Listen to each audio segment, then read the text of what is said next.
C'est bon, ce banc n'est pas bancal, on va s'en sortir. Ouais. Alors, nous sommes en direct du château des Ducs de Bretagne, c'est magnifique. Et je suis en compagnie de... Tony Morvan. Enchanté, monsieur. Et lui, il s'appelle comment? Bamboo Bike. Bamboo Bike, super.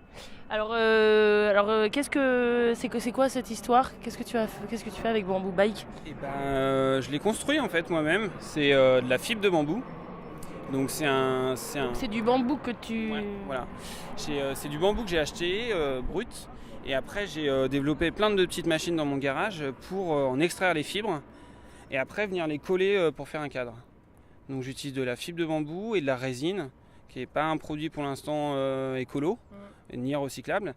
Et un jour peut-être? Un jour peut-être, ouais, il y a des études sur la résine, voilà.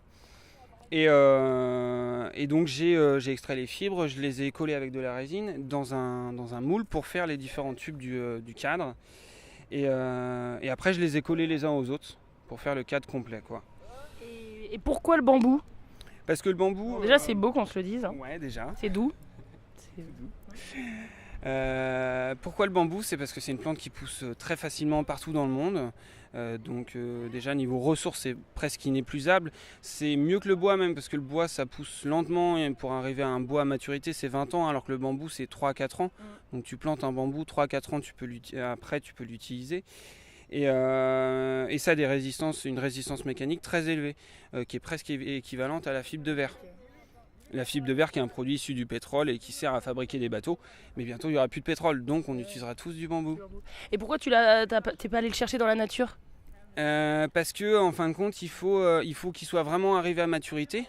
Et dans la nature, si j'allais par exemple là à Nantes près de l'Erdre, il y a des bambous. Mais je pouvais pas savoir quel âge ils avaient les bambous. Et donc savoir s'ils étaient vraiment bien durs. Et en plus il faut les faire sécher après 3 ans. Et donc ça moi quand je l'ai acheté il était déjà sec. Quelle est l'espérance de vie d'un bambou?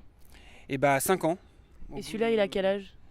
Et celle-là, il a 3-4 ans. 3-4 ans. Ouais, Et dans 2 ans, ce sera moisi ou pas? Non, parce qu'il est dans de la résine. Ah, mais c'est magique. Et t'as mis du vernis aussi dessus. Ouais, j'ai mis du vernis, ouais, pour le protéger de la pluie et tout. Trop bien. Et c'est pas toi qui as fait la selle? Non, la selle, non, mais c'est... Elle est belle. ouais, c'est du cuir. Elle est belle, mais par contre, elle fait mal au cul pour l'instant. Ah ouais? Ouais. Mais j'en ai parlé d'ailleurs, parce qu'il paraît qu'en fait, il vaut mieux que ce soit des selles fines. Ouais. Parce que sinon, après, il y a des risques de frottement et tout. Ouais. Et c'est une selle Brooks, en fait, tous les grands voyageurs, ils utilisent cette selle-là. En fait, c'est fait pour s'en servir 2 ans, mais il faut 1 mois de rodage. Ah ouais? Donc, je suis à 3 jours de rodage. 3 jours de rodage. Donc j'ai encore mal au Tu vas pied. devoir reculer ton départ. Et très bien. Pourquoi? Enfin, d'où t'es venue l'idée? Pourquoi? Parce que j'ai fait l'ICAM, une école d'ingénieur, j'ai fini il y a 1 an maintenant, donc depuis je suis sur ce projet-là. Et voilà, en tant qu'ingénieur et qui aime la mécanique, en fin de compte, le bambou, c'est vraiment une plante qui est épatante parce que de comment elle est faite d'une façon naturelle, elle est faite pour résister. Moi j'ai vu ça il y a 6 ans quand je suis allé au Cambodge, des échafaudages pour construire des immeubles en bambou. Et voilà, c'est vraiment hyper résistant, ça a une forme de tube, donc c'est hyper pratique pour l'utiliser à plein de choses. Et donc ça, c'est ce côté technique qui m'intéressait. Et après, pour ce projet-là, en fait, j'avais déjà fait un projet dans le cadre de mon école, enfin pendant mes études, qui s'appelait les Entrepreneuriales. C'est une assoce française qui organise des concours de création d'entreprises fictives pendant 6 mois dans des campus universitaires de France. Et le but c'était de monter une entreprise, de présenter une création d'entreprise, donc un business plan avec toutes les étapes de la création d'entreprise, de l'étude de marché, la définition de la solution produit, le plan financier, voilà. Et j'avais déjà fait ça sur un vélo en bambou. Le gars qui s'obstine pas. Et j'avais du coup fait un premier prototype qui est bien dans mon salon. Voilà, parce qu'il roule pas. C'est une œuvre d'art. Ouais. Mais en fait, il est que beau. Celui-là, j'espère qu'il va tenir, mais l'autre, il est que beau. Et ça m'avait énormément plu, sauf que ça avait duré que 6 mois et que le but c'était de faire tout un dossier. Et donc depuis, après la fin de mes études, donc en septembre 2015, je voulais pas retourner aller dans une entreprise classique, mais je voulais avoir un projet entrepreneurial. et passer par une phase vraiment de prototypage parce que j'aime la recherche et développement au niveau des matériaux. Donc j'ai fait ce vélo là pendant 1 an, donc de septembre dernier à septembre aujourd'hui. Et là je vais partir pour 2 ans pour rejoindre l'Asie et pendant 2 ans le but c'est de prouver que ce vélo il va tenir. Comme je disais, j'ai déjà fait 3 jours. Tu penses qu'il y a des sceptiques ? Moi le premier. Non mais voilà, c'est vraiment nouveau, c'est pas comme les autres vélos en bambou parce qu'en fait il y a déjà il n'y a pas de structure cachée dedans quoi, c'est 100% bambou là. C'est 100% bambou. Ouais, c'est un joli nom. Ouais, on pourrait faire de la musique avec. Ouais, carrément. Pas trop musicien, mais si je croise des musiciens, peut-être qu'ils me font un truc. Et voilà, c'est un test. Ouais. C'est le premier de son genre, donc c'est comme tout prototype, il faut les tester. Et si ça casse, ça casserait où, logiquement ? Surprise. Ouais. On ne sait pas. J'ai des idées, mais j'espère avoir tout validé. Mais après, voilà. T'as pas fait les crash tests ? Si, j'en ai fait quelques-uns. Pas sur le vélo, mais sur des tubes. Quand j'ai fait des tubes, en fait, j'ai fait d'autres tubes qui étaient ratés, et dont j'ai fait des crash tests. Ça tient, mais bon, c'est pas représentatif et ça pourra pas juste me dire que le vélo il va tenir pendant 2 ans, quoi. Ok. Et donc un voyage donc pour prouver que ça tient le coup. Ouais, voilà. Et donc après, toi, t'as déposé un brevet pour ça ou pas ? Non, parce que le brevet, faut être encore plus avancé quand même dans la solution technique et ça prend du temps et de l'argent. Parce qu'en plus, moi, mon projet, le brevet, il pourrait être simple à faire si c'était pour un marché français, une production en France, voilà. Parce que ça peut être assez simple. Mais moi, je veux faire ça à l'étranger, en fait, et le bambou, il vient de l'étranger, enfin voilà. Okay. Mais ça fait partie de tes projets de potentiellement en faire d'autres après ? Ouais. Okay. En fait, mon tour du monde, du coup, c'est tester le vélo, ça, c'est le premier objectif. T'as dit rejoindre l'Asie. Non, Est-ce que c'est attends, hein. Il y a toujours, il dit ouais, j'ai fait le tour du... Ouais, rejoindre l'Asie, ouais. Mais ça fait déjà 15 000 Ah oui, non, mais carrément. Et donc rejoindre l'Asie avec mon vélo pour voir s'il tient bien et aller à la rencontre des gens qui travaillent aussi sur le bambou. Okay. Ceux qui font ça depuis des décennies, enfin un peu les méthodes ancestrales manuelles de travail du bambou pour en faire des paniers, des échafaudages, voilà. Allez voir eux qui ont sûrement des techniques à m'apprendre et que moi après avec mes connaissances je pourrais essayer d'industrialiser. Allez voir aussi les associations ou entreprises qui ont des démarches innovantes comme moi. J'en connais déjà quelques-unes au Bangladesh par exemple. Toujours dans le bambou ou plus là ? Au bambou, dans le bambou ou aussi au niveau des fibres végétales en général. Donc par exemple le jute au Bangladesh et au Cambodge, j'ai déjà quelques contacts. Il y a des gens qui font des produits à base de jute en France aussi. Enfin bref. Ouais, j'en connais au Bangladesh, donc Gold of Bengal, qui a essayé de faire des bateaux et maintenant ils sont sur plein d'autres produits en jute. Voilà, donc c'est aller les voir et aller à la rencontre d'eux. Et puis en fait après, pourquoi pas un tour du monde ? C'est parce qu'en fait je veux pas revenir en France, je veux m'arrêter en Asie pour essayer de monter ma boîte là-bas. Ok. Et où ça en Asie ? Pour l'instant ça serait le Cambodge. Parce que j'ai plusieurs pieds à terre. J'ai un ami qui monte une boîte pour faire des objets en fibre de jute. Okay. Donc voilà, on est un peu dans le même délire. Lui, il est dans les fibres végétales, le jute, et il essaie de développer ses procédés aussi. Donc moi, il faudra aussi que je développe mes procédés, mais plus avec le bambou, mais plein de points communs. Et puis j'ai découvert récemment aussi un incubateur à la capitale du Cambodge, à Phnom Penh, dont j'ai déjà un contact et qui est vraiment tenté par mon projet. Donc je pourrais vraiment être amené à être incubé sur place et à être mis en relation avec le réseau sur place, les futurs clients, les partenaires, enfin voilà. Personnellement, je suis déjà allée au Cambodge et ce serait pas mal, j'adore d'ailleurs. Bien y habiter aussi. Du coup, je viendrai faire un reportage pour voir où t'en es. Voilà. Rendez-vous dans 2 ans. Exactement. Ça pourrait être sympa de faire des rickshaws, enfin les tuk-tuk, je sais plus comment on dit au Cambodge en bambou. Oui, carrément, des tuk-tuk en bambou, j'y pense, ouais. Est-ce que... super, tout ça. Est-ce que tu as défini ton parcours exact ? Et autre question, est-ce que c'est complexe en termes pour passer les frontières ? Donc c'est 2 questions en une. Donc d'abord le parcours. Ouais. Le parcours, je vais. Ou tu te laisses à l'inconnu de la vie. Est-ce que tu as une boussole ? Enfin tout ça, je veux tout savoir. Je vais à l'est. C'est bien ? Ouais. Enfin, on est tous à l'est ou à l'ouest de quelqu'un d'autre. Ouais, voilà. Enfin... Mais oui, on se Je vais comprend. à l'est. Pour passer par la terre, je vais à l'est. Du coup, je vais direction la Turquie en passant par l'Europe du Sud, donc tout le long de la Méditerranée. Donc jusque-là, ça va, il n'y a pas trop de soucis, c'est l'Europe. Arrivé en Turquie, bah, voilà, il y a les problèmes actuels, mais je vais essayer de rester au nord de la Turquie. Après la Turquie, je vais aller en Iran. Il paraît que c'est trop beau. Ouais, c'est trop beau l'Iran. Les gens, ils sont hyper accueillants. Enfin, j'ai un ami qui est passé en vélo là-bas il y a 6 mois maintenant. Il s'est fait accueillir plein de fois. Enfin, c'est vraiment génial. Iran, je descends au sud de l'Iran. Je prends un petit bateau pour aller aux Émirats Arabes Unis et Oman.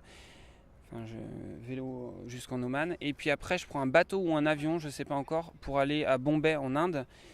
De Bombay, je remonte jusqu'à New Delhi. New Delhi, je vais dans l'Himalaya. Je longe tout le Népal en passant par Katmandou. Et je pense que je me ferai une petite 3 semaines de trek là-bas, à pied. Katmandou, après, il y a des problèmes un peu de frontières, donc je ne sais pas exactement, mais ça serait en gros le Bangladesh. Et après, j'arrive en Asie du Sud-Est, donc Bangladesh, Birmanie, Thaïlande, Cambodge.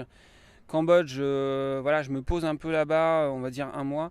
Et après, je repars un peu faire le tour de toutes les îles, donc Malaisie, Philippines, Taïwan. Bon, après, il y a plein de choses qui peuvent changer, mais c'est à peu près ça.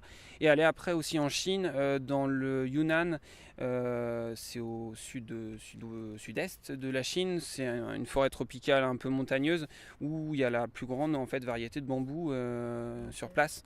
Donc c'est quand même, enfin voilà. J'irai pas dans les villes en Chine, c'est pas trop mon truc les villes, je préfère un peu la campagne, parce qu'il y a plus de bambou dans la campagne. Voilà. Et tout ça, je le fais avec... pour l'instant, il n'y a rien, pas grand chose de calé, je sais même pas comment je vais traverser. Je me demandais aussi, et même aussi, est-ce que tu t'as prévu qui est-ce que tu allais rencontrer ou... Ouais, c'est en cours ça. Comme je disais, je vais m'arrêter un mois au Cambodge, mais en fait, je vais faire d'autres arrêts avant, peut-être d'une semaine, 2 semaines, 3 semaines, avec les personnes que je vais rencontrer au niveau qui ont des démarches de développement durable ou autour des défis végétales. Donc je peux faire des arrêts d'un mois maximum. Et je suis en train de faire un petit peu tous mes points, de créer des contacts pour leur parler de mon projet et savoir s'ils seraient intéressés pour que je vienne. Après, pour t'héberger aussi. Ouais. Aujourd'hui, c'est compliqué de leur donner une date parce que il y a plein de choses qui peuvent varier. Genre le nombre de kilomètres que je vais faire par jour. Ça, je sais pas. On verra en fonction de mes jambes. Voilà. Et puis, sinon, pour m'orienter, ça va être un mélange de téléphone, de cartes, enfin voilà, et de demander aux gens comment on va à Istanbul, enfin là-bas. Et ça va, tu te débrouilles en anglais? Ouais. En d'autres langues? Anglais, non, c'est tout. Anglais, ouais. C'est pas mal. Et tu penses que ton vélo est assez tout-terrain ou pas? Ouais, au niveau... Parce que tu penses que tu vas aller sur beaucoup de sols différents? Ouais. Notamment au Cambodge, ça va être de la bonne terre rouge. Ouais, collante, glissante, ouais. Et si tu tapes si tu tombes pendant la saison des pluies aussi, ça peut être la gadoue. Ouais. Voilà, le cadre, on verra bien ce qu'il prend comme choc et à quoi il peut résister. Au niveau des autres accessoires... Il est pas salissant, j'espère. Non, je peux le nettoyer avec du savon, je peux le policher. Et au niveau des accessoires, j'ai pris les accessoires qui se prennent en fait pour faire un vélo de voyage, donc voilà, plutôt standard. Les pneus, c'est de la très bonne qualité parce que c'est vraiment ça qui peut s'user. Voilà, normalement ça va le faire. Tu vas partir pour 2 ans, voire peut-être pour 45 ans, voire peut-être pour 60 toute ta vie. Ouais. Sont où tes slips, quoi? Parce que tu m'as dit que c'est toi qui as fait. Alors, faut que j'arrête de me coincer dans mon bracelet, c'est pathétique. C'est toi qui as fait la sacoche, c'est ça? Tu vas voyager qu'avec ça? Ouais, donc un short, un t-shirt, ce que j'ai sur moi, là, et puis une popote, une casquette, le plus important. Ouais, voilà. Non, du coup j'ai fabriqué les sacoches, c'est de la bâche publicitaire recyclée, et des grandes bâches, que j'ai fait coudre par quelqu'un, parce qu'il faut une grosse machine à coudre, et j'en ai 4 comme ça en fait, enfin non, 5 même. Voilà, j'en ai 5 comme ça. Et donc ouais, je vais tout mettre dedans. Voilà. Tu vas les mettre où? Tu vas en mettre 2 Là, une comme ça, une de l'autre côté. Merde, mon panda. Ah oui, attends, fais attention. Il tient plus. 2 à l'avant aussi, et puis une grosse part dessus. 2 à l'avant, mais tu les accroches où? Sur les barres là, en bas. Le truc bizarre, c'est fait pour. D'accord, je me demandais, d'accord. Mais ça va pas frotter, toucher le sol? C'est fait pour. C'est fait pour toucher le sol, ouais. C'est pas moi qui l'ai fait, donc normalement ça devrait tenir. D'accord, ok. Et donc tu vas voyager avec combien de kilos? Et bah T'as pesé tes vêtements, t'as choisi tout ça? non. Ouais. Au dernier moment, et puis s'il y en a trop, je jetterai par-dessus là. Tu donneras. Ouais, oui. Euh, Bien sûr. Comment ça? Je sais pas, environ 40 kilos au moins. Le vélo, là, déjà tout seul, sans sacoche, il fait 16 kilos. Donc voilà. Ok. Comment on va pouvoir te suivre dans tes aventures? Est-ce que tu vas faire des photos, tu vas écrire des articles, tu vas faire des mini-vidéos? C'est quoi ta stratégie pour qu'on te suive? Et bah déjà, j'ai essayé de trouver un nom dont tout le monde va se souvenir. Et en fait, le nom de mon projet, ça s'appelle Au bambou de mes rêves. Ah, Après, voilà. C'est ma petite marque française. Je voulais absolument un nom français parce que voilà, c'est le côté un peu marque française. mais bambou, ça se dit pareil dans le monde entier ou pas? En anglais, c'est bambou avec deux O à la fin, Ouais. donc c'est semblable. Je pense qu'ils reconnaîtront. Et dans les autres langues, pour l'instant, j'ai pas fait le point. Ouais. Ouais, j'y verrai. Mais voilà, au bambou de mes rêves, je pense que je vais galérer à faire en sorte que les gens ils arrivent à le prononcer, mais je pense que ça peut être drôle. Du coup, au bambou de mes rêves, j'ai un site internet sur lequel je vais faire des articles où je pense pas que je ferai des articles hyper souvent parce que je sais que ça prend du temps, mais plutôt un article peut-être tous les mois ou tous les 15 jours s'il y a eu des événements. Plutôt de fond où j'essaye de parler en fait des personnes que j'ai rencontrées et pas forcément parler de mes aventures sur la route. Plus parler des rencontres que j'ai fait, que ce soit des personnes ou des lieux ou des cultes ou des. Enfin voilà. Donc un article un peu tous les mois avec de belles photos et puis sinon j'aurai un Facebook aussi où là je mettrai plus ma vie de tous les jours avec avec des photos de mon smartphone plus pour vous montrer mes péripéties quoi. Bah oui. Et donc le Facebook pareil au bambou de mes rêves voilà. Quel a été ton plus long voyage aujourd'hui en vélo? Au vélo, allez, si, une semaine. Une semaine. Ouais. En roulant combien de temps par jour? 6 heures, je faisais à peu près 80 km par jour. Ouais. Mais c'est tout. Et Non, mais sinon, j'ai fait pas mal, pas de vélo, mais de rando en montagne, de trek, enfin voilà. Ouais. Je suis assez sportif, ça va. Mais bon. Et à quelques jours du départ qui est dimanche, à quelle heure? T'as décidé une heure ou pas? J'aimerais bien 9h, mais je sens que ça va finir à 11h, mais Ouais. 9h. Du matin. Ouais, 9h du matin, ouais. Et tu te sens comment? Excité, stressé, tu réalises pas? Enfin, dans quel sentiment? Un peu de tout, je commence à en rêver. Ah, j'allais te demander ouais. justement. Ouais, au bambou de mes Je commence rêves. à en rêver. Des rêves d'angoisse ou des rêves de. Non, C'est me quoi? voir sur le vélo en train de rouler. Avant, j'avais plutôt des rêves de mon vélo, il est pas fini, il faut que je le finisse. Parce qu'en fait, mon vélo, j'ai passé 1 an à le faire, mais j'ai passé 7 mois à pas être sûr de le finir et le reste à me dire que ça allait le faire. Donc, pas mal de stress par rapport à ça. Donc, ça, maintenant, c'est réglé. Il tient, j'ai testé 3 jours, impeccable. Donc non, je rêve de me voir voyager, un peu de stress parce qu'il y a tous les petits points de détail, la com, l'administratif un petit peu, voilà, et puis acheter tous les derniers petits matos. Mais non, sinon je suis pressé, ouais. Je suis pressé. Pressé. Ouais, tu me disais, et pour le logement, ça sera artistique? J'ai une tente. Ah, t'as une tente, ok, cool. J'ai une tente qui sera là. Ouais. Enfin, voilà. Une tente, un duvet, un réchaud au feu de bois pour cuisiner, me faire des pâtes, des ratatouilles, enfin à manger. C'est un réchaud, quoi. Ouais, je l'ai pas là par contre. Mais ça pèse 5 kilos, ça, non? Non, 500 grammes. C'est trop bien. Incroyable! C'est un petit réchaud comme ça là où tout en inox et c'est démontable, ça s'emboîte tout ça. Et puis bien. tu mets 3 brindilles dedans, 3 feuilles, tu allumes avec ton briquet et ça fait un feu de malade. Tu mets ta casserole par-dessus, tu cuis tes pâtes approuvées. Trop cool. Donc pâte à gogo. Voilà. Et donc oui, tente, duvet. Et puis après le principe c'est d'aller au maximum chez l'habitant et voilà. Ok, D'aller chez top. l'habitant, ouais. Le panda.